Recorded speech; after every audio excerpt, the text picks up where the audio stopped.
When the Taliban recaptured Afghanistan in August of 2021, Canadians wanted to help those fleeing for their lives, and thousands remain at the ready to support asylum seekers. We as a committee have all the resources to be able to support this family. We just need the help to get them here. But there's a big obstacle. In order to be privately sponsored, the Canadian government requires most Afghans who fled to other countries like Pakistan and Iran to have official refugee recognition from that foreign state or from the UN High Commission for Refugees.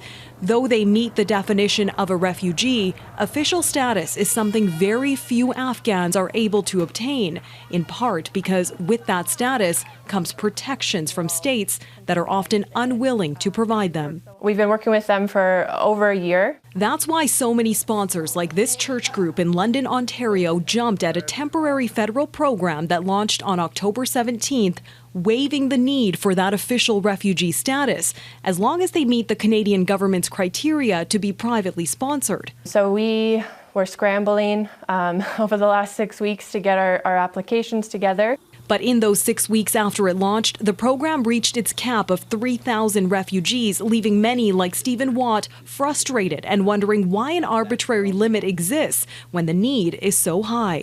It's a crushing blow to many, many people across the country who are still preparing these applications because it's their only hope to get people out. We know it filled up.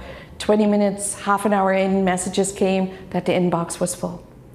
So we know there was a high demand. Farkhanda Rajabi coordinates an Afghan response initiative in BC. From Afghanistan herself, she came to Canada in 2017 as a refugee, having been targeted for her work as a prominent women's rights activist.